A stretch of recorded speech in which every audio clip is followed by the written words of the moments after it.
He didn't know that you're that open. Maksudnya like you're open to receiving hate. Yeah, confrontation.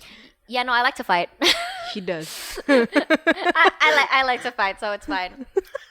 We're rolling. What's good, y'all? It's your girl Indah G in the house, back again with another episode of the Indah G Show, where educational and entertaining gets a little explicit.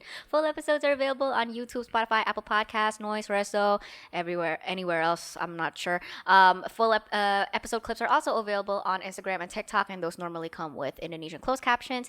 PSA for those of you that need this, all of our full episodes here on YouTube, they come with automated English closed captions that have been reviewed and revised by the team to ensure accuracy for those of you that need it, of course.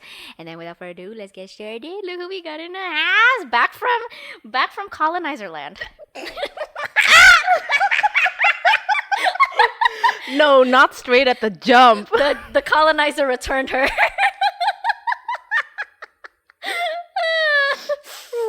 How does it feel to be a race trader? I'm kidding.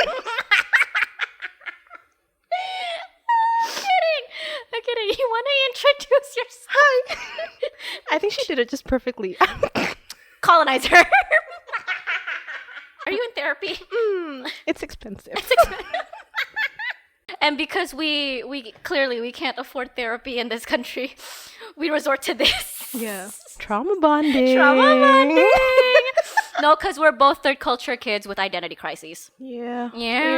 What she grew up in, I was gonna be like, do you want to tell them where you grew up in? I'm like, never mind, I'll do it for you. She grew up in the Netherlands. You're half Indonesian, right? Half Indonesian, half white. Wait, no, you're not. I'm quarter white. You're quarter. Please don't be one of those people. You ever see those people? They're like, put it on the biography? Like, no, not put it on the biography, but like you ask them like, so where are you from? And then they're like, okay, so like my great grandfather from my father's side is like, like a 4/8 Italian. Yeah, no, I cannot do that. I cringe at that. I'm so sorry. I mean, I guess you can be proud of it, but no. If you're like 4/8, is that even a fraction? 1/16. No, I had some. You know what is 4/8? I don't. I had a hairdresser di Belanda, and her brother. So my hairdresser is apparently like her great grandma is Indonesian, and then I went stalking on her Instagram, and then I came across her brother's Instagram, and he literally put up 0.16% Indonesian. I'm not even kidding. I mean, okay, go girl, boy.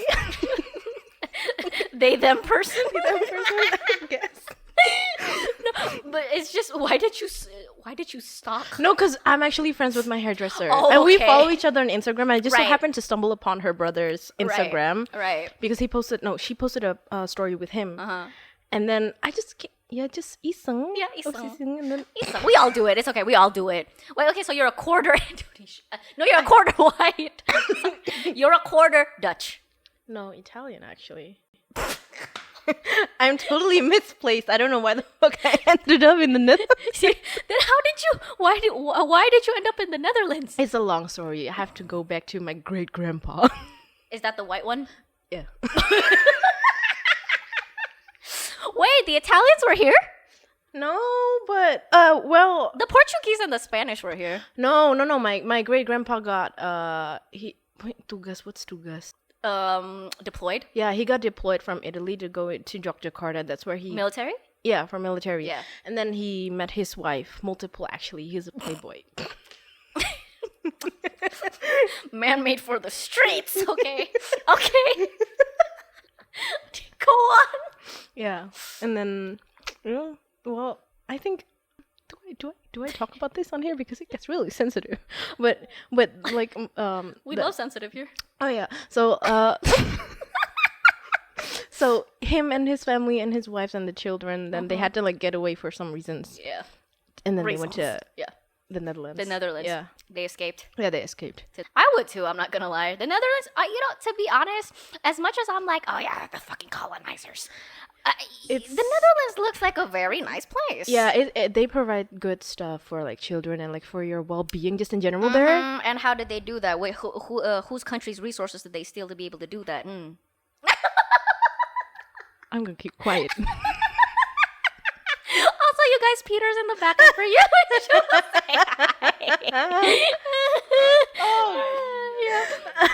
Peter's there. He doesn't have a mic, but yeah. No, but the Netherlands actually does. Like, okay, colonizer jokes aside. Seems nice. It's okay, yeah. But you were telling me about how they were so behind on like a lot of things. Yeah, they were like behind. I mean, it's not really that important actually. Like the small stuff, like shopping malls and like power banks, for example. But it just shows that Indonesia or Asia maybe are still like very advanced in terms of providing those small, actually important stuff. Like power banks, for example. It was so funny because I already had a power bank from like 3 years before it even entered the Netherlands. Soalnya beli di Indo. Yeah, because I bought it in Indonesia when I was on vacation, and then all of a sudden there were power banks in the Netherlands too, and my friends were like, man, oh my god, power bank, you can charge your phone like in school, like without having to like plug it somewhere in the wall. And I was like, I already had that like 2 years ago. Yeah, Indonesia's been way ahead of you, mama. Yeah. Oh wow, but yeah, cause I feel like, but I mean, I think the Netherlands is ahead where it counts. I mean, yes, having power bank is nice, but you know what else is also nice? Free healthcare. Yeah. Also free education until you finish high school. Also period. Getting paid for college. Well, not necessarily paid, but they will provide you, like, they will aid financially if you are not able to get financial aid. Yeah. Yeah, that's so much nicer than having power banks. It is actually. It is. So, do y'all bike everywhere there? Is that true? 90% of the time, like if you can bike somewhere, then much rather bike than take any other transportation. So do everybody gotta have their own bikes? I think that might be, sorry, someone's ringing the bell. I think that might be for you, Peter. What? Did your mom send this? Yeah. What? Mama. Thank you, Tante. No, I know damn well she cut these for me and not for you, but I'm gonna share it with you anyway, just to spite her. You want some apples? Yeah, sure. Why not? Ooh, ASMR. Oh my god.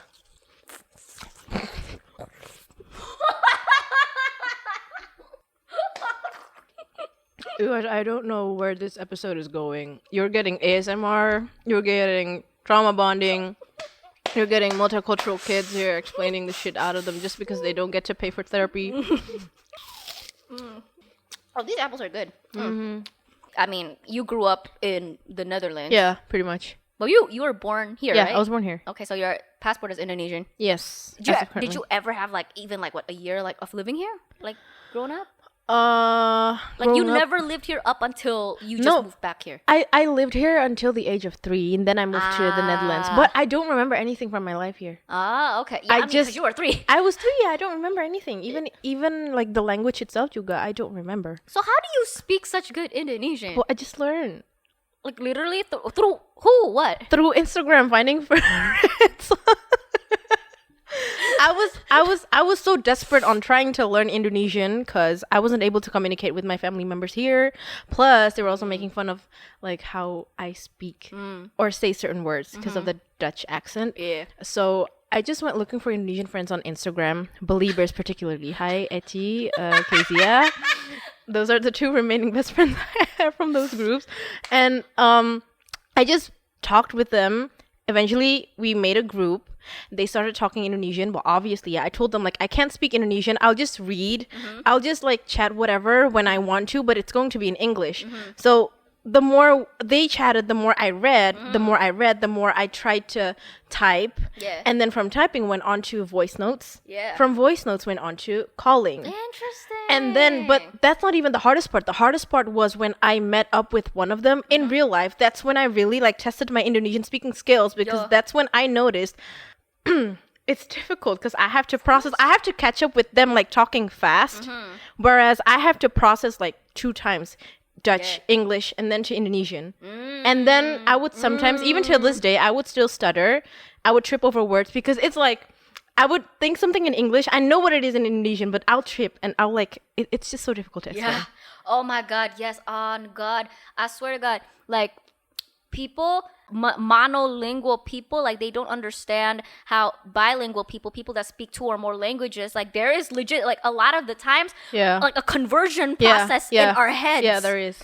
Like, there is. And then also, I don't know if you still, because like, where's your Indonesian at now? Because for me, I would say my Indonesian is Okay. Like my Indonesian is okay too. Just like daily language for baku. No. Baku. I'm actually, if anything, I'm the complete opposite. Because like growing up, I like grew up in the international school system, right? I mean, I know you know, but then I'm just telling it like to the people that are listening. But like I grew up here, but I grew up in the international school system, and I wasn't taught Indonesian up until I was probably like, well, I wasn't properly taught Indonesian up until I would say like 8 years old. So I learned it like pretty late, like in terms of like academically, like being taught at school. Before the age of 8, it was just like through my maid, right? Not even my mom, because my mom's a single mom. She wasn't really home a lot, so she like wasn't there to teach me, which is the question I had for you. So like, did your mom not speak to you in Indian? Oh, she did, but I just always replied in Dutch. It's just I could understand Indonesian. I never replied in Indonesian. Interesting. She never like kayak bujukin balasnya pakai bahasa Indo gitu. No. Well, interesting. Was that like what she wanted? Like, oh, I speak in Indo, you speak in Dutch? I think it's more because she struggled trying to learn Dutch. Oh. So she didn't want me, because you're like still so young and you'd get so easily confused, because there was a time when I went on vacation, and then coming back from vacation, I was able to speak a lot more than average Indonesian words. Yeah. And then when I went to back to the Netherlands, I was only speaking Indonesian. Oh, okay. And she was like, "Oh, hold up. This is not okay," because she still needs to go to school. Like, I don't want her to like get confused. Interesting, because if anything, it's so much easier for you to learn languages when you're so much younger. Yeah. You absorb everything so much faster, and like it retains a lot better too, like the younger you are. Yeah, exactly. Yeah. Oh, that's interesting. But also, it's kind of like it's kind of like a symbiotic relationship. Like, oh, you help me learn Dutch, and I help you learn Indonesian type thing. Actually. Yeah. Oh, but can your mom speak Dutch? She can. She can now. Yeah, she can. Okay. She's pretty fluent. Yeah, but the other thing, my fucking derail. Do you still have this thing where before you want to switch from speaking in English mode, like before you switch out of English mode and like you want to enter Indonesian mode, it's kind of like flicking a switch in your brain? Yeah, it is. Right? Yeah. Right? I'm not fucking crazy. Yeah. I'm not fucking crazy. It is. And that's actually why. And the other thing too, like what I know about you is that you're Indonesian. Like your Bahasa Indonesia is good, but like for Bahasa Gaul, because you learn it colloquially through friends. Yeah. Whereas for me, growing up, my only exposure to Bahasa Indonesia is through academics. Yeah, textbook is very textbook. So jadi aku kalau Bahasa Indonesia, kalau baku sih pinter, but then it's like when I'm trying to be cool, when I'm trying to be hip, when I'm trying to get down with the kids, you know, that's when they're like, where the fuck is she from? What are you saying? Yeah, no, I've been called Bu Guru so many times because I sound like Guru Bahasa Indonesia. But I think it's a good thing juga. It's good depending on, because like, okay, like for me, for example, like I work, right? Like I'm in business. Like, okay, definitely for business, like I have pretty good Indonesian business vocabulary. It's not good for when I'm at the bar trying to hit on a man. If I walk up to this fine ass Indonesian man, be like, apakah kamu ingin bercakap dengan saya sekarang? I was like, no, I'm not. Like, bro, like, it's so bad. It's so fucking bad. So I'm the complete opposite problem of her, and that's also why, like, the other thing too, like a part of being young and hip in Jaksel is that, like, the Bahasa Jaksel, right? You have to mix English and Indonesian together.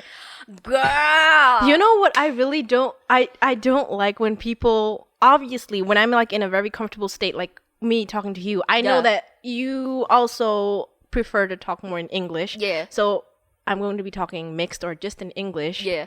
But when other people hear it, they're, like, start saying stuff like, oh, Bahasa Jaksel. I'm like, no, that's just how I speak comfortably. No, and also, people don't get it twisted. Like, there's a difference between Bahasa Jaksel and just literally using both English and Indonesian, like, simultaneously. Not even simultaneously, but then, like, part of your conversation. Because, like, okay, the thing with me is that if I speak in English, I can only speak in English, like, one sentence.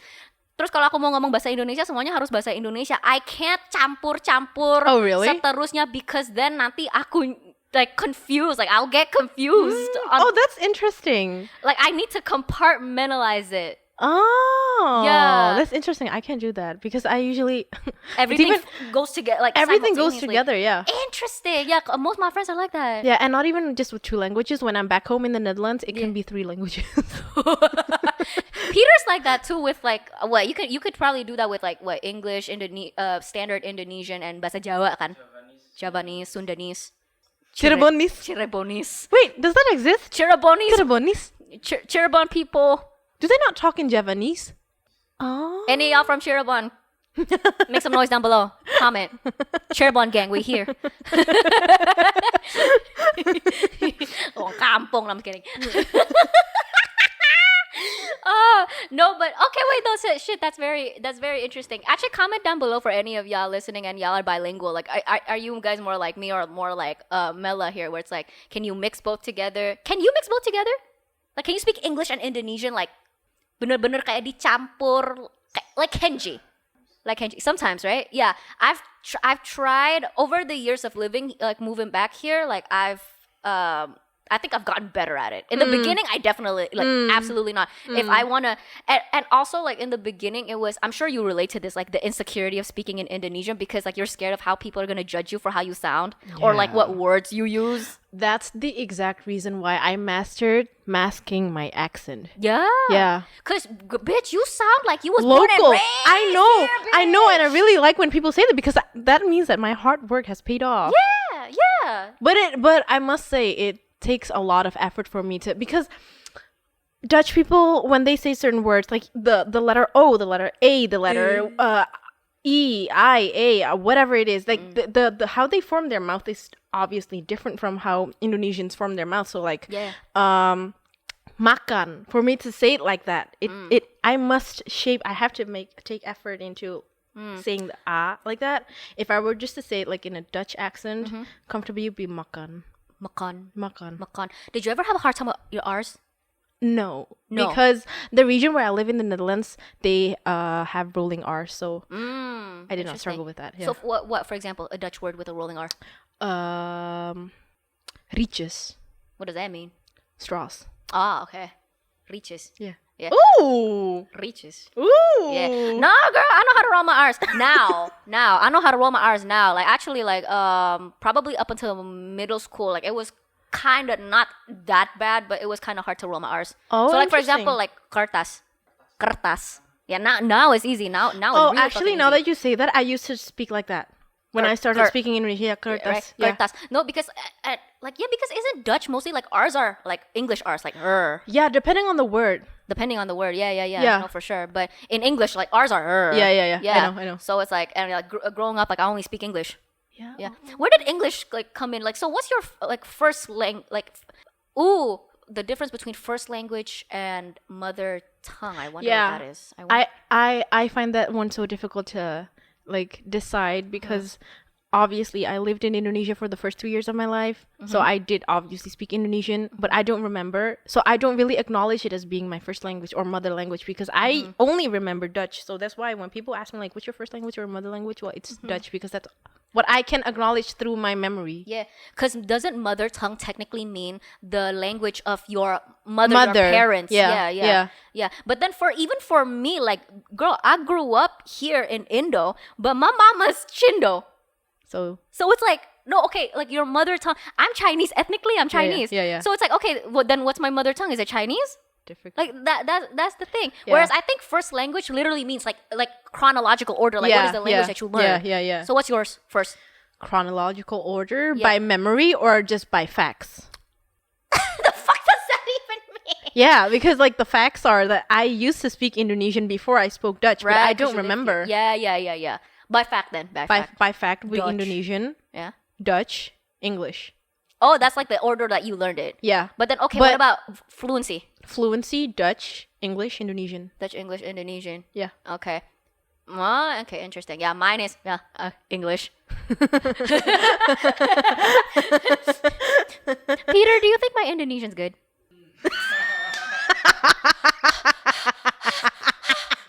Mella's boyfriend is in the back. And I asked Peter that, and Mella's boyfriend said no. I'm pushing you off the balcony after this one. You wanted to go, bitch? I'll make you go. What's wrong with sounding like I'm from Surabaya? Also, again, no, I'm not. Everybody keeps asking me if I'm from Surabaya. Number one, Surabaya is not the only one that is medok. Number two, what's wrong with being from Surabaya, bitch? The vibes? Huh? My vibes? I got Surabaya vibes? Kenceng, what does, like louder? Louder? Or are Surabaya people loud? I have no idea. I don't know. The vibe. What's my vibe? Oh yeah? No, I understand what you mean. Yeah, because like that's why a lot of Javanese people, like, they don't really like Surabayan Javanese because kasar. Very I think I get what you mean, because yeah, it's true, like Surabayans, like when they speak in Javanese and like their medok very ngegas, very like like oomph, you know. Yeah. And okay, everybody, oh my goodness, please, like, if I put this up on an episode, can everybody just please shut up with asking me why I am medok? Yeah. First of all, I think for the simplest answer, and like the one that dates like the longest, is because most of our maids and our drivers are Javanese. And like my mom wasn't really home a lot, right? So like I spent a lot of time with my maids and my drivers. Yeah. My maids rata-rata semuanya tuh medok. Okay, because they're Javanese. So you got women. it from them. And definitely from them. I've never been, I acknowledge the fact that like I definitely, my medokness like really skyrocketed like once I got to college. And so I've always been medok. And also the other thing I remember, even back in GIS, not with my Indonesian teacher, but then like, you know, at GIS we would have the staff members, like the ibu yang kerja di kantor apa kayak gitu, like let's say the high school administrator office or whatever. And I would always remember they would always comment like in a very pleased way, like they would kind of like commend me for it. It's like, oh, you speak English very well, tapi kamu masih menahan identitas Jawanya kayak gitu, because they would always comment about like how I sound, it's not just the accent, nada ngomongnya tuh kayak orang Jawa kayak gitu. Like that was always the thing that they commented on, right? And so it's interesting because it's not just the accent, it's like I talk the melody, because different Indonesians have different melodies. Have you ever noticed? Like you can tell the melody of a Javanese person versus a Sundanese person. So I've always had a Javanese melody. I've always been a little bit medok, but not that intensely medok. The medokness really kicked in college because a lot of these chindos that I met were from Surabaya. Oh. That's why. And of course, like menular kan. Yeah. Okay. Environment. It's purely fucking environment. You know what never made sense is that I would explain superficially to people, and then they're like, their response would be like, oh, but your mom is from Kalimantan. And I'm like, yeah. Why are they always questioning everything? And then they're like, well, okay, tapi kenapa medok? I just explained to you why. And it's like, what does that have to do with my mother being from a different island? My mom didn't even like, my mom grew up in Jakarta after 10 years old. That's the thing, like, okay, I get it, people have questions and stuff, but it's always attacking. And I always get this question of oh, dia besar di Belanda, but bahasa Indonesianya kok lancar banget. Are you sure she grew up there? Like, or they would say like, of course she's fluent in Indonesian because her mom is Indonesian. Like, what's the correlation between the two? No, that oh my god, earlier in my career, Miss Girl, I got so much shit. Like the whole, so Inggris dia. I hate God. Oh my god, shut the fuck up before I kick you where the sun don't shine, motherfucker. Oh my god. And they always grasping at straws, like they would say shit like orang Indo besar di Indo masa nggak bisa ngomong bahasa Indo. Look, even when besar di Indo, that I understand where the confusion comes in, but you have to, like, people gotta realize, even if you grew up in Indonesia, bitch, if you grew up in the international school system, that's just a bubble, that's just a gate. We're not even taught that. Like, oh my goodness, no, it gets me so fucking pissed, because that was also like one of my videos that kind of like went viral. Was because I didn't know the what is it called? Pancasila. I don't know too. Yeah, no, as in like, I don't know too. Well, okay, Ketuhanan Maha Esa. Yeah, I know the first one. I know the first one very good, but the rest, don't even ask me. Don't embarrass me. Don't ask me that stuff. No, I don't know either. I don't know. No, that's the thing. I don't know either. But it's because like we've never been taught. Exactly. Oh, someone in the comments told me like,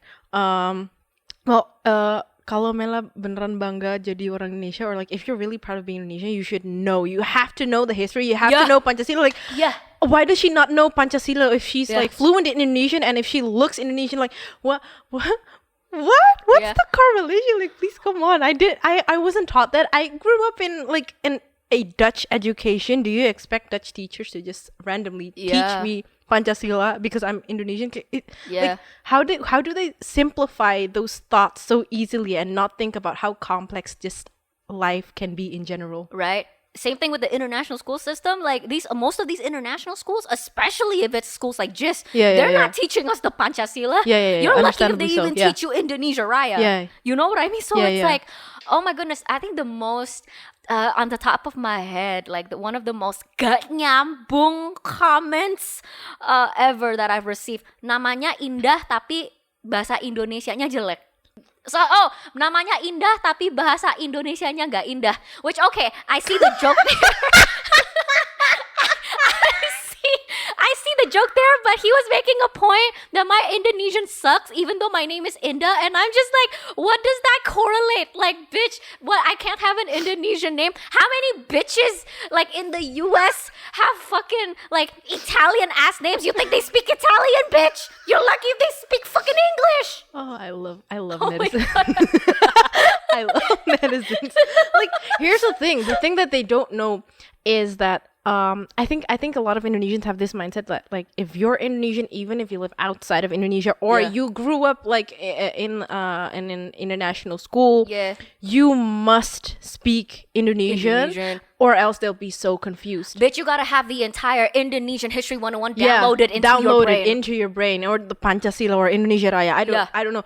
They don't know that there are, like, even I'm pretty sure in the US there are Indonesian kids who were born there.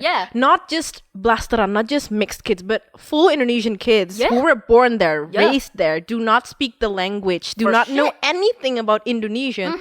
But for as much as they know stuff about Indonesian, they can still be proud of being Indonesian, but that's all they can do. How can you blame kids like that? Siapa sih? Maybe this time we'll get oranges. I don't know. How do you feel about this? I feel like a lot of Indonesians, they have this very pretentious notion of patriotism. They very pretentiously patriotic. Like, and a lot of Indonesians, they seem to base a lot of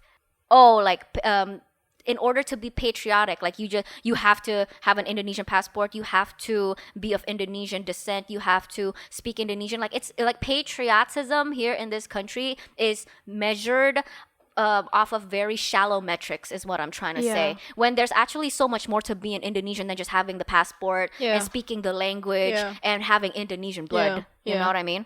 I think for me that is what I see the most, especially because there's always especially ever since I went viral on the internet, and like, people know that, like, I went to an international school and everything, and it was always a question of my patriotism and like how much I love and venerate my country, all because I went to an international school. Okay, well, that one I can't speak. Like, even just talking about switching WNI to WNA or something like that, just talking about that, it can get people people like, get piped up over that shit. Do you know the singer Anggun? Like the singer who lives in France right now? So I remember there was like this debate because she switched from WNI to WNA, and people were so raged about that, and like telling her, she doesn't love Indonesia, she doesn't blah blah blah blah blah blah blah. I was just thinking, like, what? There are more reasons as to why she chose to switch. Like, maybe for her kid or kids, I don't know if she has multiple kids, I don't know, maybe for her children, maybe for their better future. Like, there comes more to that, because even me, even though I'm still in, I do have plans on switching, not because I want to look, go away, and not for that, but there are just a lot more that comes to it that's not just important to me, but to my future, my children, to my future marriage. Stuff like that. There's so many other economic and social political factors that go into selecting your citizenship, if that is even something that you have the opportunity to do. Because obviously, like, let's acknowledge that not everybody has the opportunity and the privilege to be able to select their citizenship. Yeah, exactly. Especially in this country, because in this country we're only allowed to have one citizenship, right? And that's why I feel like a lot of the times, like, whenever they get piped up over shit like that, I think it's projection. I think it's like projecting their I think so not too. insecurity, but like their bitterness and resentment that like, oh, I don't get to have that option. Fuck you. I was about to say, because I'm pretty sure when they're given the opportunity to switch, or even not even switch their identity, but just move to another country for a better life, I'm pretty sure they would. Oh, 100%. Even though a lot of them say like, no, I love my country, I'm gonna stay here. Like deep down, I'm pretty sure they would take the chance if they have.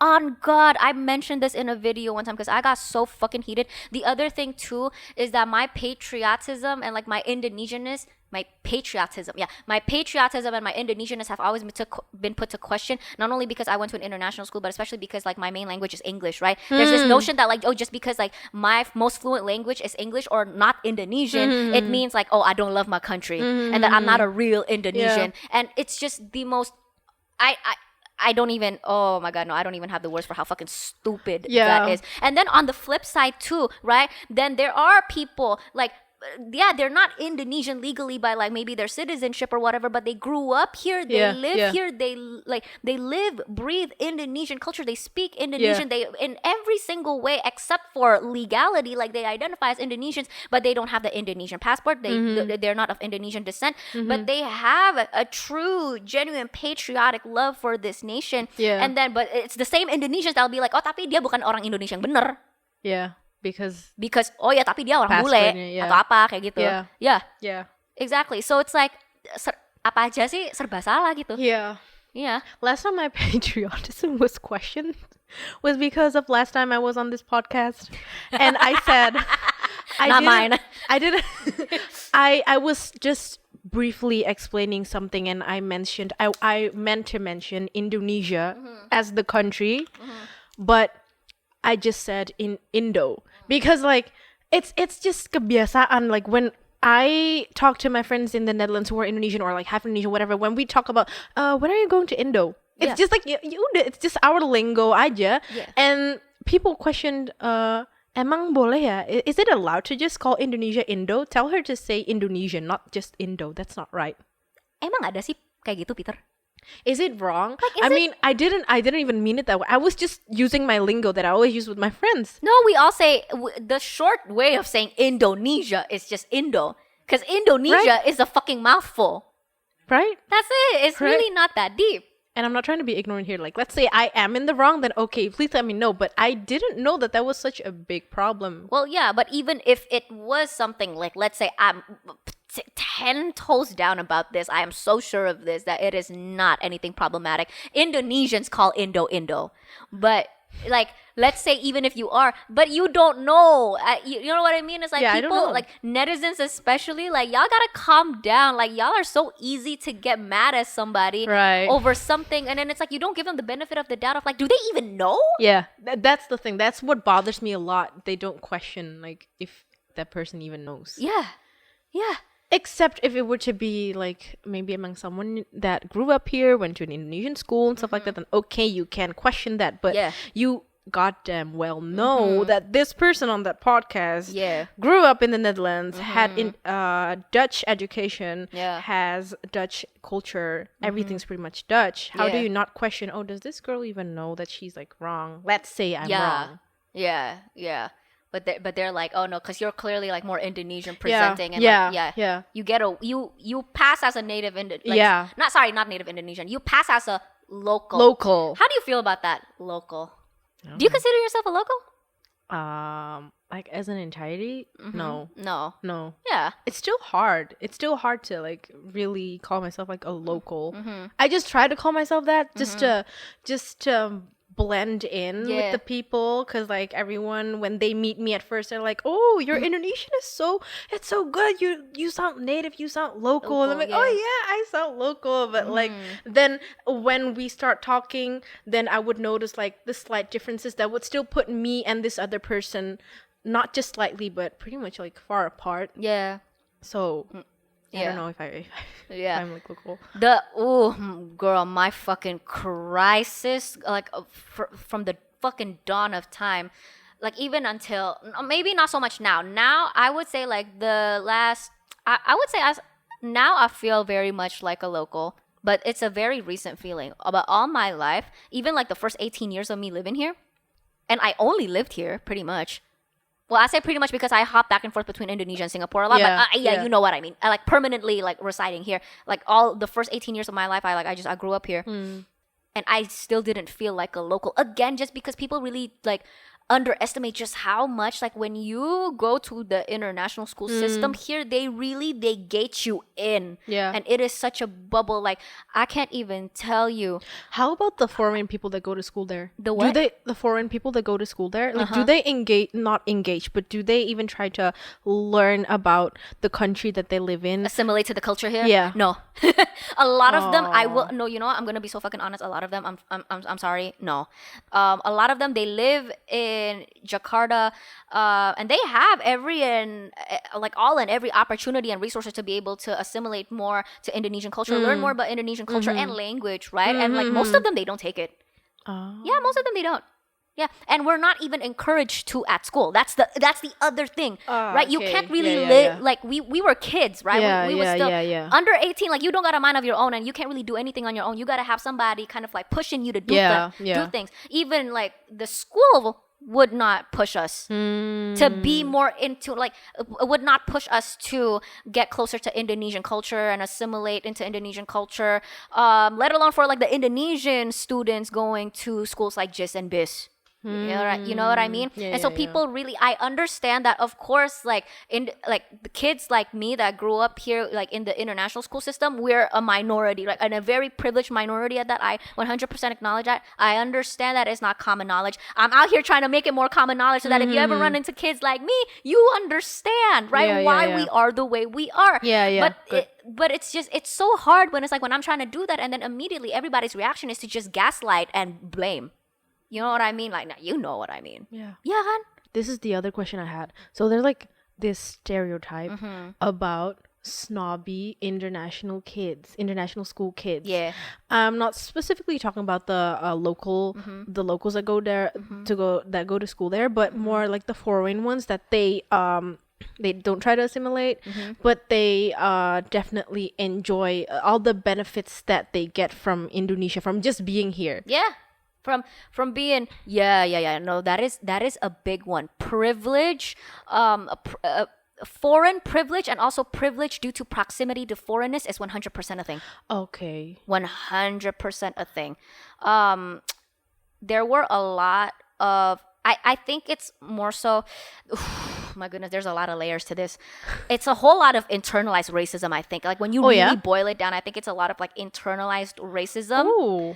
Now, I think thankfully now, no, like we're kind of like getting out of that. But then like us growing up, Indonesia, like being an Indonesian wasn't something that a lot of people were proud of, in the sense of like, it wasn't something that was venerated on the international stage, for example. It wasn't something that was glamorized and glorified, right? It's like there's nothing cool about being Indonesian, essentially. Did you ever feel that? Yeah. But and so what I'm trying to say is that I think this whole ego and like sense of self entitlement that came with being a foreigner in Indonesia, or like being, or someone like me, I'm not a foreigner, but I'm in close proximity to foreigners, right? I'm in their circle. A lot of it, I think, at the very root of it is internalized racism of like the prestige of not being Indonesian, because being Indonesian was associated with not being cool. It wasn't cool. Poor, uneducated, third world, right? Like, like nobody likes that shit. Back then. Now I'm very glad to see that things are starting to change. It is starting to change. Yeah. Did you ever have a phase like where you wanted to be white? Yes. Oh, 100%, especially. And I can't speak for the experience of kids that didn't grow up in the international school system, but I think especially for us, because we grew up literally with white kids, right? And then there was always simultaneously this unspoken sort of notion that white or at least Western kids were like in some ways or in other ways superior. Yeah. 100%. There was a time in my life I would have cut my arms and my legs off to be either I don't know about white, but definitely American. To be an American. Yeah, if I could get that American citizenship, brother, I would have done everything, anything. Yeah, there was a phase. But actually now, today, and like where the world stands and like how America is doing, I'm actually really glad I'm not an American citizen. So, I mean, it worked out well for me, but there was a time. Yeah, me too. What about you? Especially because you're like quarter.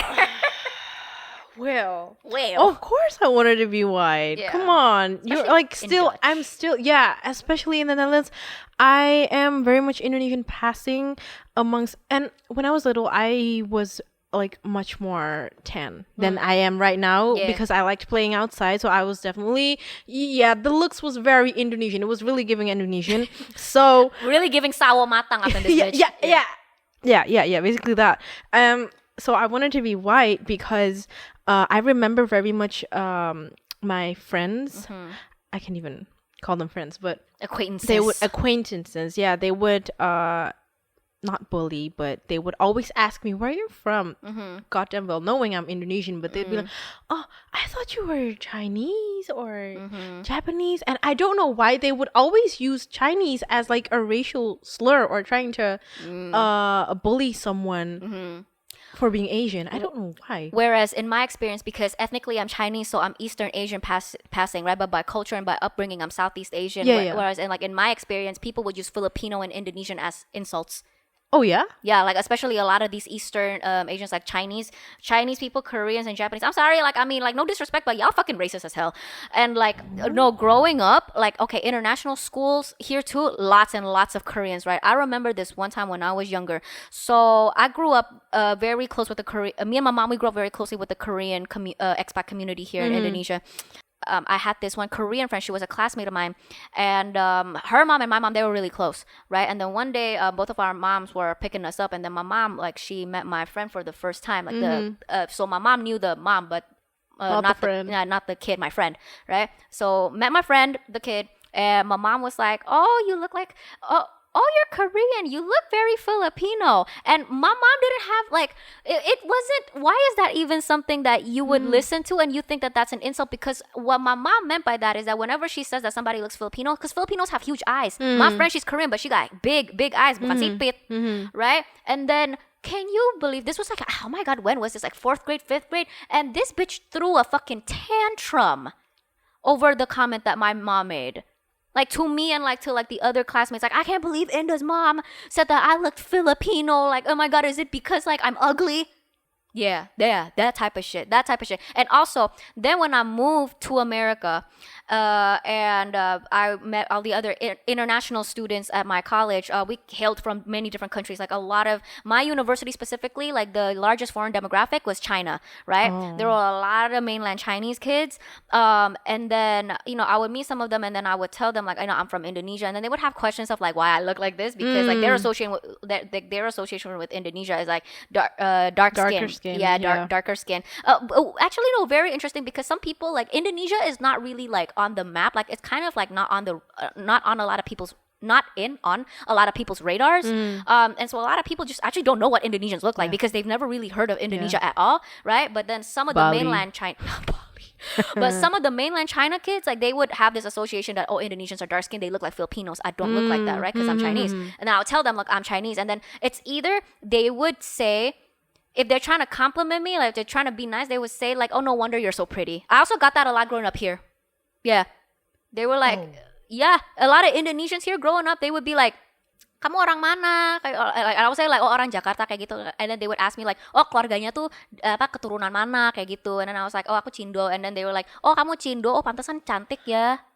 Pantesan putih ya. That's something that I also tend to get. Like once they know that I'm not fully Indonesian, they'll say like, pantesan cantik. Yeah. And I don't feel complimented that way at all because it just makes me feel like, so if I'm not like, if I'm just full Indonesian, I'm not pretty. Yeah.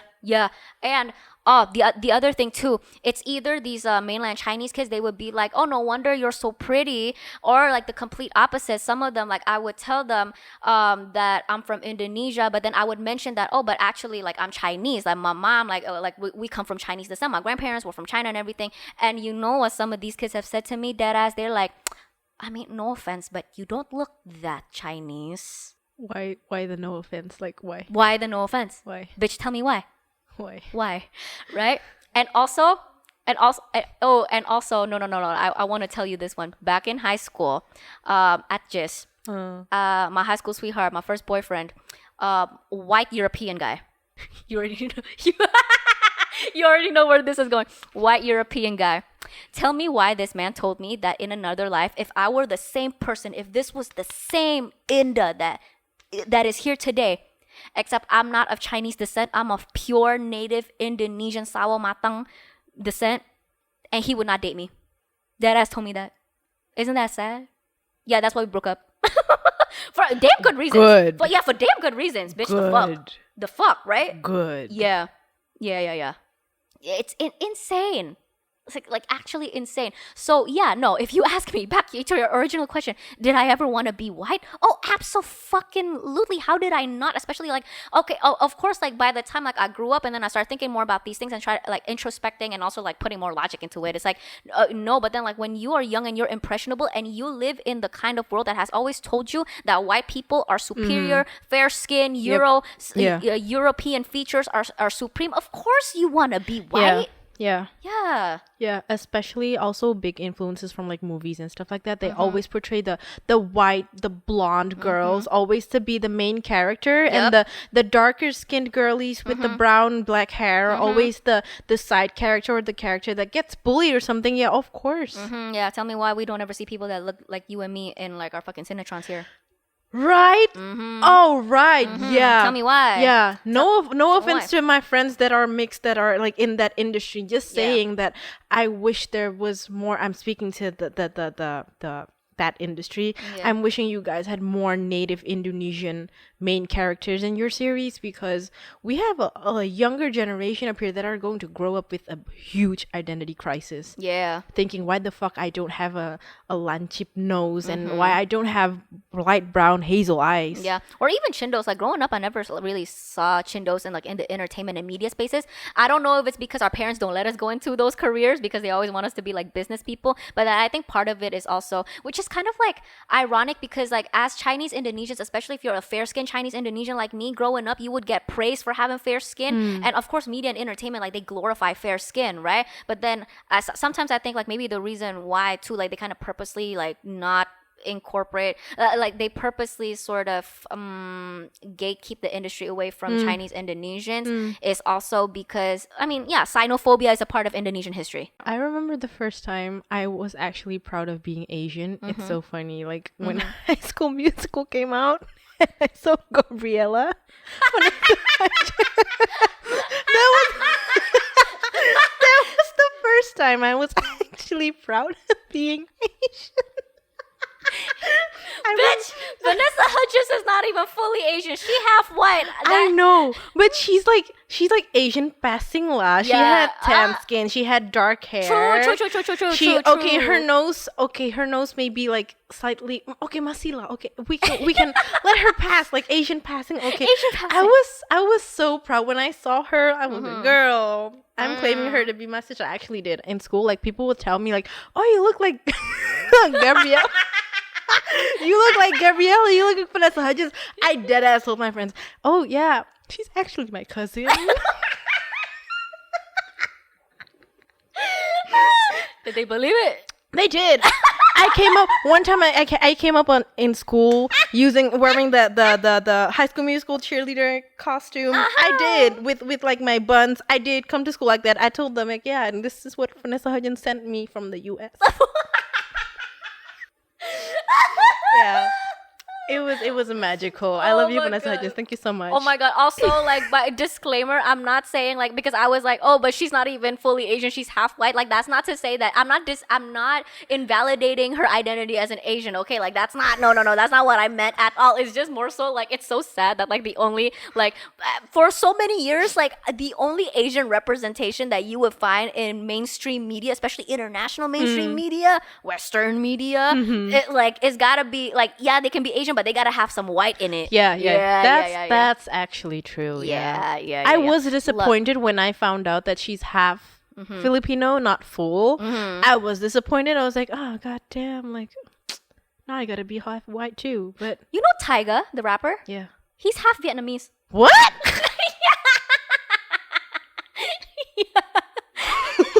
Yeah, he is.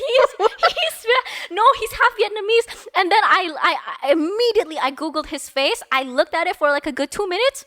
I see it. Tyga's half Vietnamese. Okay, wait. What about Nicki Minaj? Is she's half Oh, Chinese, right? no. Is she? She is, right? Nicki? Or like quarter Chinese? No, I think she just likes Japanese culture. She's appropriating. Love you, Nicki, but no, that's a different conversation. Oh. Nah, I'm kidding. She's not appropriating. Appreciating. What do you think is the difference between like appropriating and appreciating? It's such a thin line, actually. Very you have to be very careful with that. Like even would you be offended if someone, just a white foreigner, I'm specifically saying white foreigner because it's always like white versus this other culture. If a white foreigner were to wear batik or like something Javanese, like you know what they wear in weddings, kebaya, something gitu. like that, Yeah. just to show it off and like not mention the culture, what it's from, would you call that appreciating or appropriating? Like if you're not giving credit to like the culture, then that is not appreciating, but then Appropriating to me, okay, there, like for me, appropriating has got to be to the extent where you feel entitled to that culture, just by your ability to be like your ability to wear something or like I mean, I guess like for example, like a good example of cultural appropriation would be braids. African American community. As in, like if you are a non-black person wearing cornrows. Cornrows.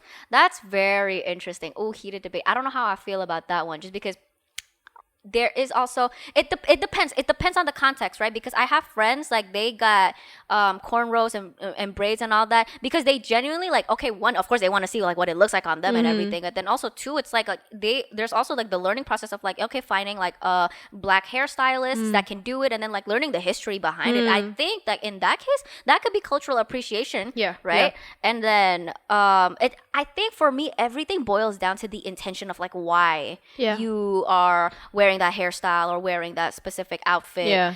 Because there's also just, I mean, let's keep it real, like there are a lot of people that will cry cultural appropriation when it's not even cultural appropriation. For example, oh no, this one happened back in high school. We have a lot of white teachers. Obviously, obviously, it was United Nations Day. International school kids, y'all know what UN Day is. It's a day where we come to school, we're wearing our respective cultural outfits, and like we're representing like our country or cultural flag, and like the parents they show up and they cook foods from their respective cultures and everything, and it's beautiful. It's like honestly like one of my happier memories growing up is UN Day at school. And one time it was UN Day, and this one white teacher of ours, I think like a white American, was wearing batik. And then so he got into a confrontation with this one student in my grade because she was going off on him about culturally appropriating, because like, why are you as a white man wearing the batik? And but for context, this man has lived in Indonesia longer than she's been born. Okay. Yeah. And married to an Indonesian family. So it's like, context really matters. But leave down below in the comments like what y'all think. Is that cultural appropriation, cultural appreciation? None of y'all just, honestly, in the grand scheme of things, like people really don't give a fuck about this conversation. Like, and if anything, in my experience, Indonesians, like when they see non-Indonesians wearing the batik or kebaya, they're very proud of it. Very happy, because they're like, oh yes, Indonesian representation. But let's put it the other way around. When it's an Indonesian doing something outside of Indonesia that back again to like the whole patriotism thing, they would be like, oh, gak bangga jadi orang Indonesia. Yeah. And you recently just moved back here, right? On my own. Yeah. Your parents are back there? Yeah. Yeah. I mean, what's that been like? Like, how are you liking it back here? Better than back I did there. Here. Do you even say like back here? You've never even like really lived here properly. I say back here just because I've been going back and forth for vacation, right? So yeah, you permanently resided in the Netherlands, but then like you would visit Indonesia, Jakarta specifically, like to visit family probably. Yeah. Like summers probably. Yeah, summer, always summer. Yeah. Okay. And so moved back here for good. Yeah. What's that been like? Are you okay? I'm okay. I'm learning a lot. I'm laughing because here's the thing. I'm laughing because like I like it here. I definitely do not want to go back to the Netherlands. Absolutely not. I don't want to go back for like living there for my own. Maybe when I have a family, then for that purpose, okay. But like for my own, maybe no. But it's interesting how a lot like you switch from being a tourism to being a citizen, and things are put into perspective in a total different way. Yep. You start spending money for living, not for entertainment. Yeah. You start having conversations with people about the daily lives. Yeah. Not about, oh, tempat yang bisa dikunjungin yang bagus mana ya? Monas. Have you been to Monas? Like 8 years ago, maybe. I have never been to Monas actually. I should go. I don't even remember what I should probably go there. But yeah, it's been interesting. I actually like it. I like it here. I like learning about the culture, so that I can be more careful with what I'm saying as well, and also learning like the moral and values of the people here, which are obviously very different of mine. Yeah.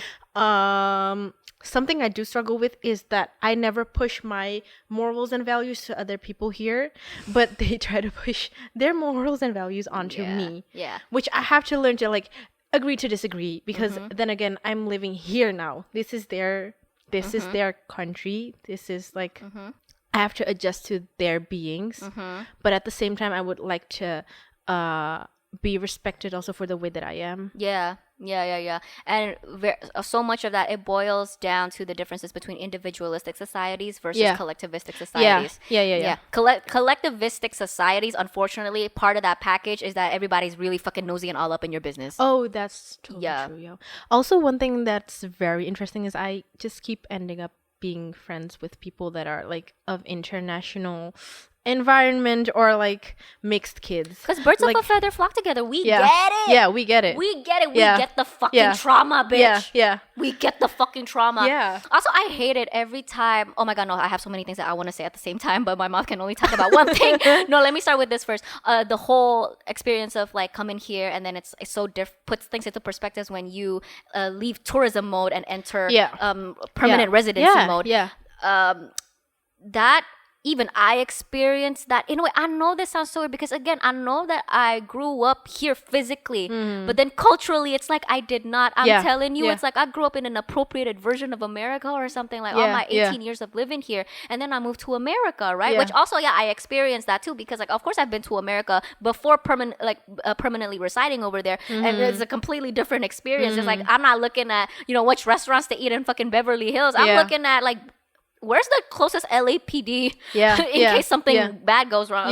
How do I pay my water bills to LADWP, But even like then moving back here, that's why I wanted to ask you, like, how have you been coping? Because girl, let me tell you, when I first moved back to Indonesia, and it was so weird because it's like, again, I grew up here, but it's like I didn't, and then I moved back here. I was no longer in the international school system, bubbled up, and like just I like had all my international school friends with me. Like no, like when I came back here, most of my friends that we went to just together, like we grew up in the same system together, like none of them were here, right? I kind of came back earlier than most of my peers, and so I had none of my usual friends. I wasn't in that bubble anymore. I was kind of like, now I'm forced to be thrown into the real world of Jakarta, right? Yeah. And it was such a culture shock to me, and I did not know how to navigate that. The first few months when I moved back to Jakarta, I cried nearly every month. Every day. Yeah. What's the difference? Huh? What's the difference? What's the difference?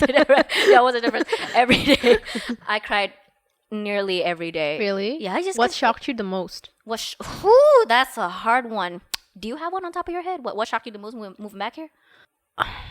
Right? It's so hard to. It's hard to think because it's like a lot. It's a lot. It's an amalgamation of everything. Yeah, it's an experience that I don't know how to explain. It's just everything at once. Yeah. It's within everything that I'm doing. It's just always something new that's like, Mm-hmm. Well, for me, like, it was difficult adjusting to how I used to live alone, and like I used to be independent because in America I lived alone, and then coming back here I have to live with my mom, and that has been a fucking debauchery since day one. And so yeah, I mean that, but I don't know if that's like a. I think in part it is a cultural thing because also like over here there is no notion. The notion of you being unmarried and living alone, separate from your parents, is not a thing. Oh really? Yeah, people here don't live alone. That's not a thing to like live on your own. Yeah, have your own privacy. No, you only live alone here once you you're get married. Yeah, once you're married, especially a woman. Oh, that's actually an interest. Yeah. Yeah. Now that I remember, yeah. Yeah, I think that is one. Probably the other thing too. Well, for me, like also just language was hard. Yeah. Because. Yeah, I mean, my Indonesian wasn't that great yet at that time. Now my Indonesian is so much better. Peter is my witness. Peter is my witness. My Indonesian has improved so much the last 1 to 2 years of me doing this. But my goodness, when I first moved back here, it was just hard to even, especially again, like I can't do bahasa gaul. Like I'm not down with the kids over here. You know what I mean? So it's like it was hard to. How do I make friends when they don't even want to hear me talk because I sound like they're fucking bu guru. That was miserable. Yeah. I think my struggle is mostly with just the cultural differences and just how they think. Like, for example, like the whole being unmarried and living alone. I think that in itself, it hasn't been something that's been spoken, but I know that that's something uncommon here. Yeah. And they'll think something about it. Whereas like in the Netherlands, it's completely fine. Yeah. Moving out at 18 is normal. Yeah, yeah. If anything, isn't that like what kind of like parents encourage? Yeah, they would encourage, not to just like kick you out because they don't want to financially aid you anymore. No, it's more like you're 18, you get out of the house. Yeah. Try live independently. Try and feel how it feels to have to live for yourself. Yeah, definitely like shifting from an individualistic country to a very collectivistic country. Ooh, God, that one really got me. Yeah. Right? It's a huge adjustment. I don't even know where to start on the list of like things under that. But also like even maybe just like the other little things like how I keep forgetting over here we don't get water for free. Yeah, we don't get water for free here. We gotta pay for water. Like like in the US, tap water's free. Oh yeah. Like most places like you can drink tap water and all that. Yeah, and they give you water for free. Over here, we don't do that. Oh yeah, you have to pay for air, yeah. Yeah, but that's like the easy, like simple things, like little cultural differences. But yeah, the emotional stuff was hard. Yeah. Also, have you ever had trouble with people yang ngaret banget? Ngaret. Oh, like rubber time. Yeah.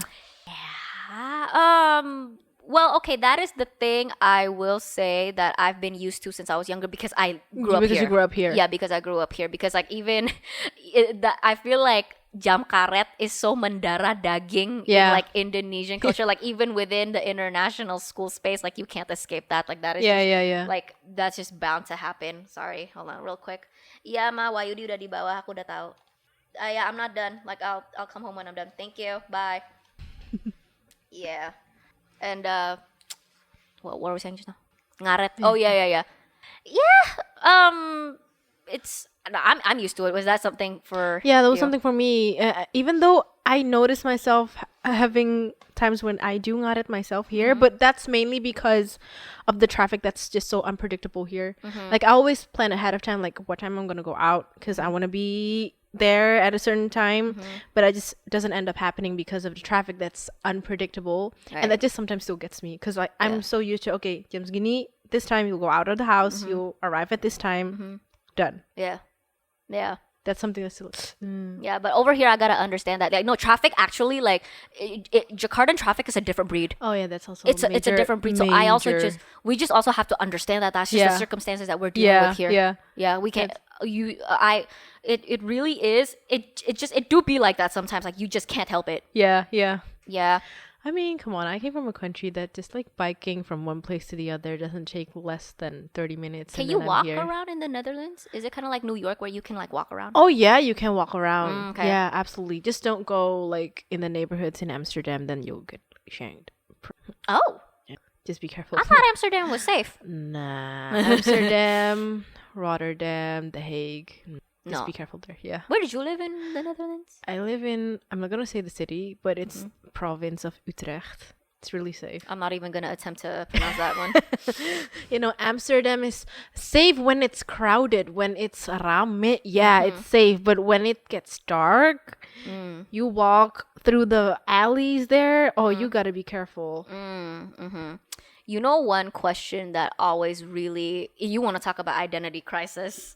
The question that always sent me spiraling was whenever people would ask me, so do you feel more Chinese or do you feel more Indonesian? Yeah. Right? And they ask you, like, do you feel more, or sometimes like, they would even ask me, like, do I feel more American or do I feel more Indonesian? I'm so scared to answer that question in front of like native Indonesian people because I'm scared that my answer will offend them. Because my answer is obviously going to be, I feel more Dutch. Yeah. And that has nothing to do with here's the thing, because the moment when I'm going to answer that, which I did now here on this podcast exclusively, but I do know that when I'm going to answer that question and I'm saying I identify more as Dutch, I'll have people saying, oh, kamu nggak bangga jadi orang Indonesia. It has nothing to do with that. It's just that I culturally identify more as Dutch. But you literally lived in the Netherlands. Yeah, I lived there. I not only lived there for college or something. I grew up there. Might as well just call myself being born there because I don't even remember my time in Indonesia. Yeah. Right? Even by law, I am in the Netherlands identified as someone as equal as someone who was born there. Can you vote? I can if I'm not with my permanent resident. No. Okay. But in cases like when I want to switch my passport, my parents or my mom would have to go through this 1+ year of process for naturalization. Whereas me, I don't have to go through that. I can go straight, like I can go to the city hall and ask for a Dutch passport. It will be done in like 2 months. Easy, huh? Yeah. Damn. Because I came there when I was 3.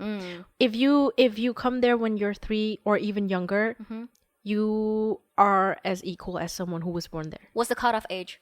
Cut 18. So like before, like what? So you have to, in order to qualify for the privileges that you have, you have to move to the Netherlands by age 3, 4, 5. Like no, as long as you're younger than 18. Younger than? Oh wow. Yeah. Oh damn. Yeah. God damn, that's nice. Yeah. Damn, okay, the Dutch are nice now.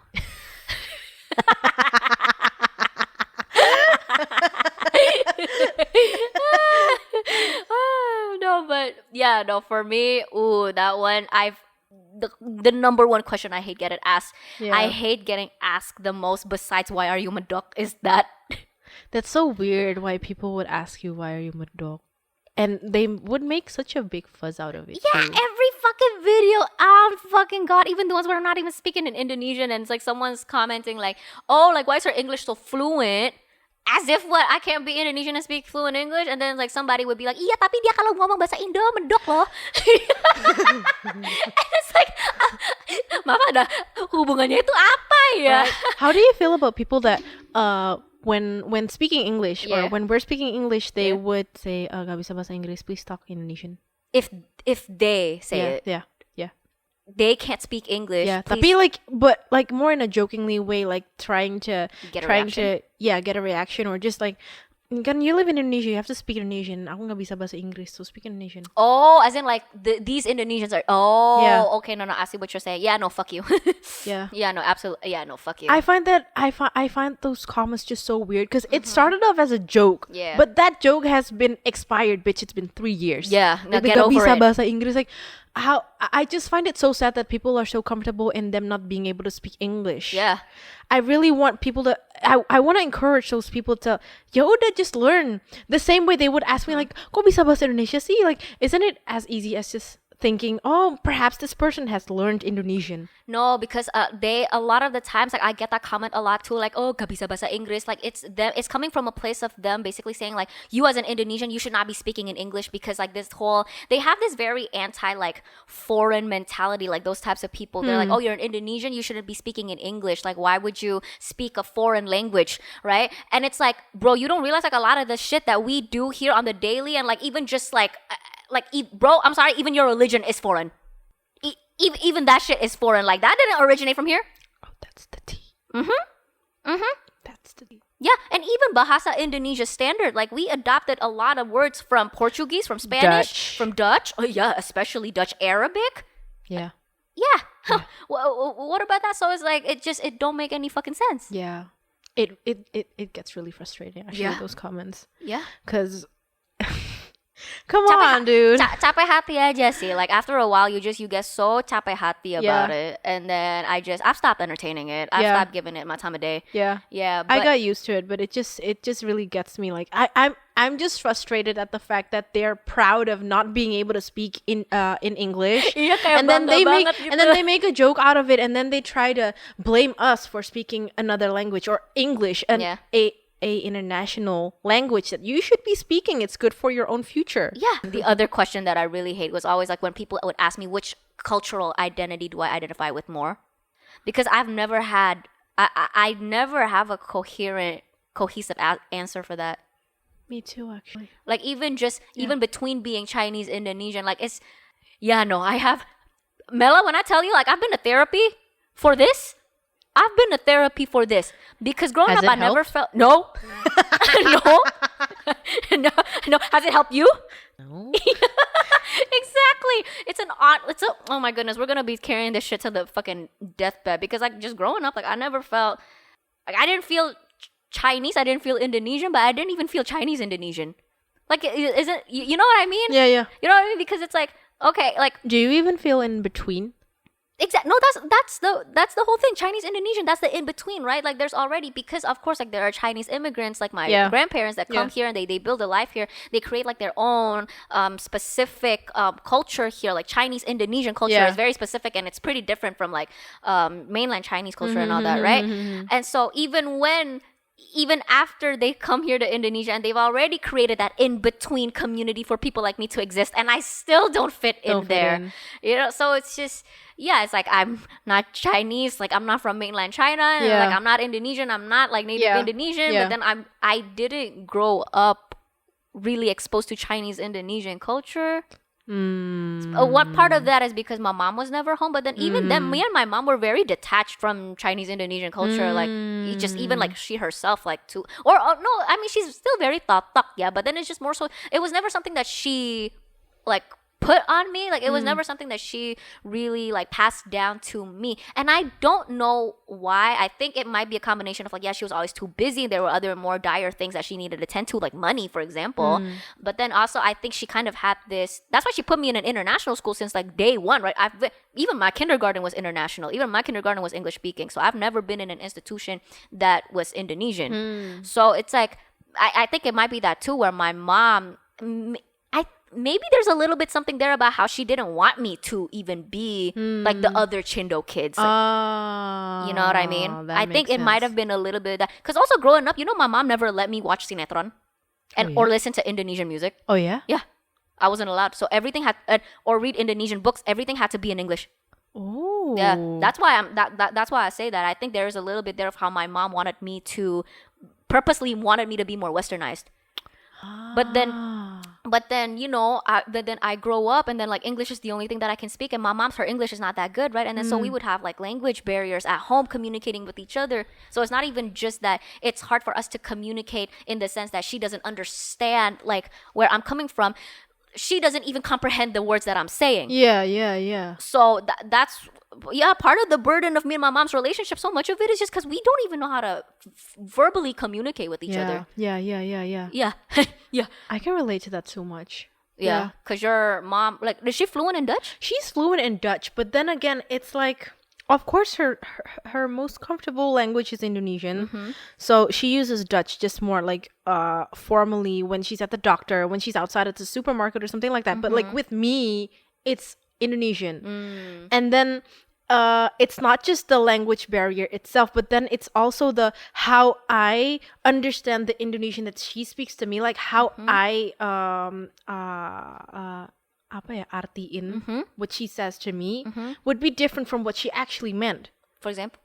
I don't know. There was this 2 days ago. I had a video chat with her, and we were just talking about this. Kind of like a lost in translation, miscommunication type of thing. Yeah, and then it's also the same way. Like when I say something in Dutch, I mean it nicely. Like I'm asking her, like, did you not get something for me to eat in Dutch? She would perceive it as me attacking her or blaming her, whereas I'm actually asking her. Oh, interesting. Yeah. That's and so much of that is also like culturally, right? Because like you two grew up in different cultures. Yeah. And also, I think that happened with her grandmother as well, because you know what kurang ajar in Indonesian means, right? Yeah. Kurang ajar. Yeah. Technically, like in English, I guess you would say like it's somebody, like it's kind of like a fuck you, kind of like oh, kamu orangnya kurang ajar, you're an asshole. Yeah. That's kind of like what it means. But then literally kurang ajar means that you are lack education.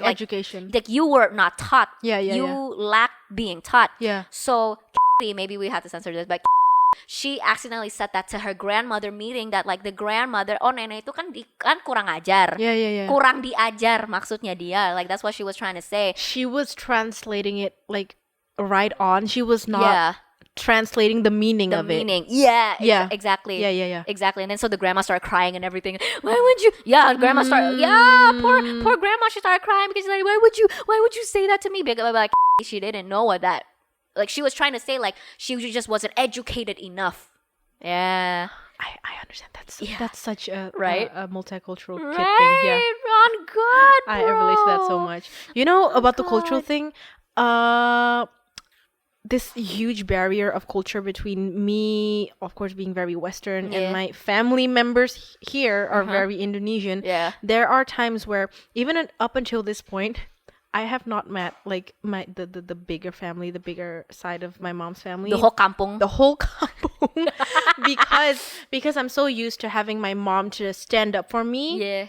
When they start talking about, I'm sorry, family members, but I gotta say this because like y'all like to attack me for my clothes, or like not even like face to face, but it'd be just like minor comments, and I'd be just sitting in the back, and I just let my mom talk for me. Even if it's like about, oh, how's your college, or like, so what are you gonna do after college and stuff like that. It's like, it's just not my cup of tea to talk about that shit. Like we Western people, we don't fucking care about what you're going to do after college. Like if you're going to take a year off, okay, good for you. Do whatever you want. Yeah. I don't like that conversation because I know where it's heading. I know that it's like actually toxic. So I just pinch my mom and she knows what to do. Yeah. She knows what to do. She'll start talking for me. Yeah. Even about the clothes. I was only like maybe 9 or 10. Yeah. Wearing shorts, and I know now that I'm older that it's because Indonesia is a majority Muslim country, so that comes with it too. But when I was little, I did not know. Of course. I wear shorts, I wear tank tops because in the Netherlands or any Western country, you wear that because it's summer. Yeah. You're not going to be wearing a sweater and long johns and whatever in the summer. So I would wear that in Indonesia, and apparently my family members were talking about that. Like, oh, Mella is terlalu Western and she's wearing shorts and like it's not good. And I just knew that recently that my mom stood up for me. Yeah. Just something like that. Yeah. No, I had that too growing up. Like my extended family members, like back when I was still in contact with them, like they would make a lot of comments of like, no, she's too Westernized. Like you should like start like, you know, making her learn more about like Indonesian culture, Indonesian languages. Yeah. Of course, like, yes. But then like there is a way to communicate that without being patronizing. Exactly. That's the thing. And without being mean. You know what I mean? That's what I always hated the most. That's the thing. Yeah. That's why I respectfully choose to not be in so much or close contact with the whole kampung. Not because I don't want to meet them, because I do want to meet them, but I'm just trying to protect my peace. Yeah.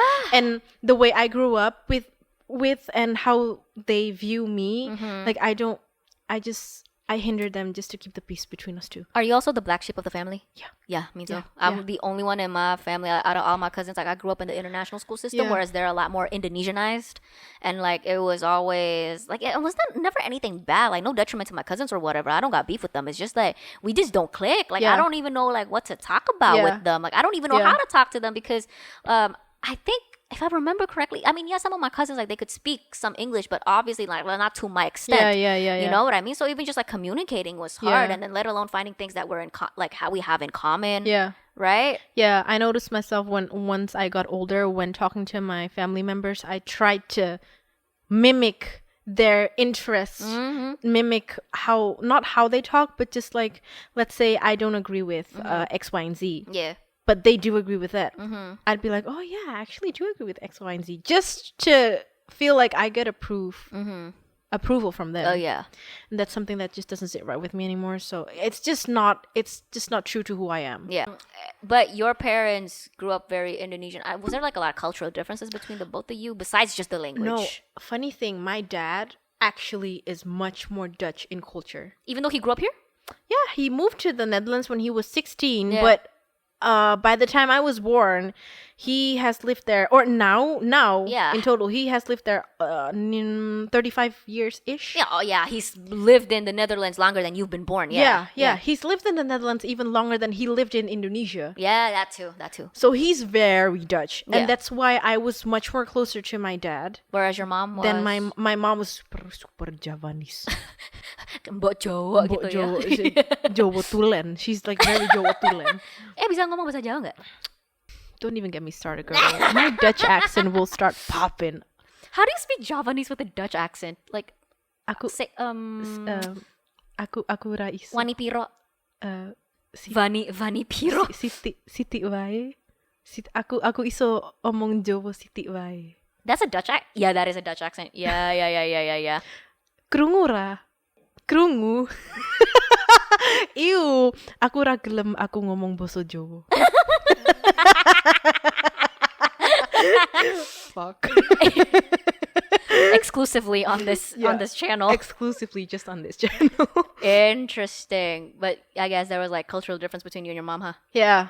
Yeah, up until this day. I'm still trying. The funny thing is my mom has gotten to the point where she's actually starting to understand me, because she noticed that she cannot push her, the way she was brought up. She cannot push that onto me, because I live in a total different generation in itself, different culture. Yeah. Different era as well. Did she ever held it against you that you're not Indonesian enough? Yeah. Padahal you did that. Yeah. Like, mom, you did that. No, my mom is the exact same way, right? It's like, growing up, I wasn't allowed to watch Indonesian cinetrons. I consume Indonesian media. Like, you put me in an international school. Like, everything was in English for me. And then, like, what? You expect me, and you were never really home a lot. You already know international schools don't really teach you Indonesian. Yeah. And then growing up, and then you get mad at me for not being able to speak in Indonesian fluently. It's like, bitch, you did this to me. Yeah, that's the buzz. Before she stood up for me in front of my family members, she'd be like, you have to know, your family members are like this. I did not know. Yeah, bitch, you never told me. You never told me. I did not know. Kamu harusnya nggak boleh kayak begini, soalnya keluargamu kayak. Yeah. I don't know. Yeah. Quick question. Yes. This is going to get very heated, but how do you feel about I'm not blaming anyone in here, by the way, but how do you feel about Indonesians that marry foreigners, move to the foreign country, start a YouTube channel, solely based on them being a mixed family and their mixed kids? Yeah. It's giving, I don't know if, not necessarily internalized racism, but you're definitely feeding into the white supremacy, foreign supremacy narrative for sure. For sure. Or, okay, look, I'll give you the benefit of the doubt that maybe your intention is truly to like, share. Yeah, to share. Yeah. And like, okay, there's also a part of it, right? Like, here in Indonesia, being mixed race and marrying somebody of a different race has always been so tabooed and so stigmatized for so long. So I understand if it's coming from the angle and the intention of wanting to break that taboo, Agree. Yeah. right? But yeah. then like when you're trying to raise awareness of something that is considered taboo and that has been stigmatized, and you want to bring more awareness to it to show that no, this isn't that taboo, and like it shouldn't be stigmatized at all because it's just normal. There is a very sensitive and delicate way to go about doing it. Yeah. Is all I'm saying. And a lot of the people that you mentioned, they don't go about it that way. Yeah. They go about it in the way that's like, look at me and my white husband. Yeah. Living in this white country. Yeah. Look at my beautiful half white kids. Yeah. And oh my goodness, do not get me started. Like growing up, if anything, sometimes growing up, it wasn't so much. It was more so that I wish I was half white, because half white, half Asian kids were always so much more glorified because it's the best of both worlds. Yeah. And a lot of times the white genes would take over. Take over, but you can still see that there's like a little bit of that Indonesian, Asian. Yeah, Asian into it. Exotic, they say. Exotic. Right? Yeah. And oh my goodness, like international, I will say, I'm calling out pretty much almost every international school here in Jakarta, because for so many years growing up, y'all put half white, half Indonesian kids up on such a fucking pedestal. And the way that they would also do that is to bring down native Indonesian kids. It's giving internalized racism. Yeah. Also 2015 Ask FM times. Yeah. I was already around the Indonesian stuff during that time. Wow. And I know. Ooh, throwback so hard. You just gave a bitch whiplash. Holy shit. Holy shit. I forgot about Ask FM. Yeah. Oh, that shit was so degenerate. All the mixed kids were there, and they were always the celebrities. Mm-hmm. And also just like the mixed kids especially like in my experience, like in international schools, also the mixed kids were always the ones with the most followers because they're the prettiest. Yeah. The most likes on Facebook because they were the prettiest. Yeah. Automatically, you half white and you half Indonesian, you the cool kid. Yeah. 100%. Just 100% like that. Yeah. Till today, I have no idea. I really hope not. But back in my time, oof, yeah. That era, that time was really when almost everyone on their Instagram pages would put like 1/4 something. Yeah. And it not even being true. The cool thing at GIST was like when you, I think like international schools in general, like when your Instagram bio shows multiple flags. Oh God! Like, oh, she Mr. or he's Mr. or Mrs. Worldwide. Yeah. Or just like, or you can tell that it's like, oh, they're like either like they've like traveled around, or it's like they're mixed. I mean, yeah, you consider yourself Dutch, but do other Dutch people consider you Dutch? Yeah. Okay. Yeah. Okay. They woke over there. Yeah, but I think it has changed that way because when I was little, it wasn't like that. Or maybe it was because we only had that conversation now amongst adults. Now being an adult. When I was little, that conversation did not happen. And if it did, it would be very black and white. Like, oh, you're not Dutch because you look Asian. But that's mainly because you're little. You don't really think that complex about it. But now being older, yeah, you if you say you're Dutch, yeah, you're Dutch. They would most probably ask you like, oh, but then what's your... Oh, here's the thing. So there's 2 different questions in the Netherlands. They ask you where you're from, and when they ask you where you're from, they ask about your ethnicity. But if they ask you where you live, then it's like, where do you live in the Netherlands? Yeah. And so my content on YouTube is mainly playing Oma TV.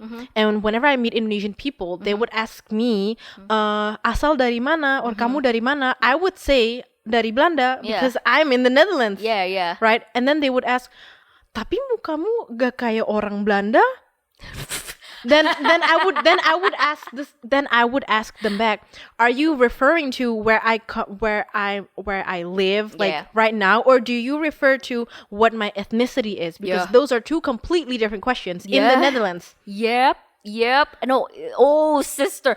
Oh, sister. This one right here. That is also the other really big thing. We want to talk about identity crisis. Like, and this, I think, is more so of a universal thing. It's not just Indonesia and it's not just America, but because for so long, globalization is a very, like, in the grand scheme of things, a modern advent. Yeah. You know what I mean? And so, I'm rambling so much. What I'm trying to say is that people do not understand the difference between ethnicity and nationality. In America, oh my God, that was the thing. Every day I spiral because everybody will always ask, like, where are you from? And I don't know how to answer that, right? But then, like, I always just assume, because in America, usually when they ask, where are you from? If you're a person of color, they're asking, where are your parents from? Yeah. You know what I mean? But then it's like, I don't know. Sometimes I test the water. Sometimes I'm like, okay, they probably mean my ethnicity. I just give them Chinese because I look Chinese. That's in America, people just go based off of how you look, right? But then I will say, like, oh, I'm from Indonesia, and it's like, but why do you look like that? And I have to explain the whole, like, oh, but I'm Chinese Indonesian, and then they don't understand what that means, and then it's like confusion. Yeah. But then even here, I find that it's different, like, depending on if Indonesians ask you asalnya dari mana, they're asking for ethnicity, but then kamu dari mana, they're asking for geography. Then my experience has been like that. Yeah, it hasn't been like that in my experience. But that's why I always ask them back before I answer. I just ask them, like, do you mean my ethnicity or do you mean, like, how do you ask that in Indo? Maksudnya etnisitasnya. Aku biasanya tanya keturunan. Yeah. Do you mean keturunan or do you mean, like, tinggal di mana? Yeah. But then what confuses me sometimes is also in Indonesia when they ask me where I'm from, they're asking where my mother is from, but then it's like, where my mother is from is not reflective of where I'm from and, like, what I grew up with. Yeah. You know what I mean? Because, like, a lot of people will ask me, well, where's your mama from? Well, my mom is from Pontianak, right? That's Kalimantan. Yeah. And then I say that, and then they have all of these preconceived notions of, like, oh, the kind of, like, things that I grew up with and, like, I would be familiar with. Oh, kamu kalau begitu kamu orang Pontianak dong. It's like, no, I'm not orang Pontianak. Aku orang Jakarta. That's the same thing, because when I tell people, like, my mom is Javanese, like, she's not from Madiun, but her mom, her family members, they used to live there. That's also how they identify, like, if they're kalau ditanya ya Jawanya dari mana, ya Madiun, but my mom did not grow up there. Yeah. And then when I tell them, look, my mom Javanese-nya from Madiun. Oh, so you're anak Madiun? No, I'm not. Oh, yeah.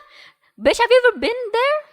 Just to visit my grandpa's grave. Yeah, same. The only reason why I go to Pontianak is to sembayang. Yeah, but I'm not anak Madiun. Yeah, same. And I'm not anak Pontianak either.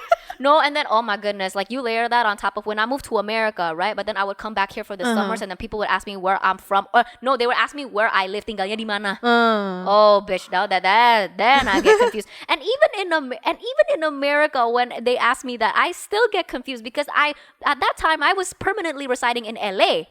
So I'm from LA. I live in LA. Yeah. But at the same time, I know that's not what you're asking, you know. So then I have to throw in the whole, like, oh, but, like, you know, I was born and raised in Jakarta. And it gets so tiring explaining that to people, right? So tiring because there's just so many, like, layers of, like, multiple facets of our identities. Yeah. And it's so hard to just simplify. Yeah, it's really hard. But, like, give cookie cutter answers. You know, I can never provide that. It doesn't exist in our case. Yeah. But yeah, so in the Netherlands, they just ask you, like, where are you from? If you say, oh, I'm Dutch.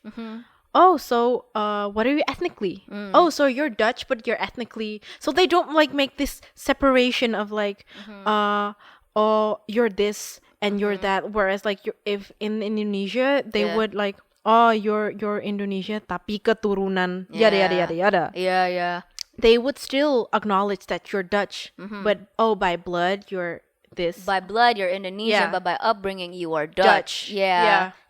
No, the hardest thing for me is that where I grew up is not reflective of, like, my upbringing, because, like, I grew up east physically, but mentality-wise, west. Yeah, and that was always the biggest struggle. So, because a lot of people they take issue with, kok dia Cindo tapi dia kayak so Amrik gitu. Y'all make me so tired. Y'all make me tired. The fuck, bro. And it's just, I just gotta, and no explanation suffice. Yeah.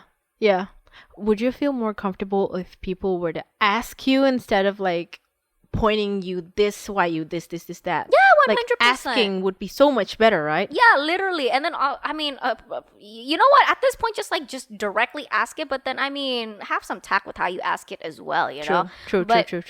Yeah, just ask. Don't go. Well, they do ask, but then like sometimes they ask in a bitchy way. True. Like the whole like, kok dia Cindo tapi dia sok Amrik sih? True. It's like, bitch, did you see the school that I went to? I lived in America, bitch. True. Like the fuck. True. Like context. It'd be so bitchy even though it's like in text, like on Instagram. Yeah. Like the question box thingy. Yeah. I just know like the intonation they be asking. Yup, you know. I just know. You know where they're coming from with that one. I just know. Mm-hmm. Oh, last time there was like this question. It really made me so furious. It was so I explained that I'm still WNE. Mm-hmm. And then this person was like, so you're WNE and you just moved back to Indonesia.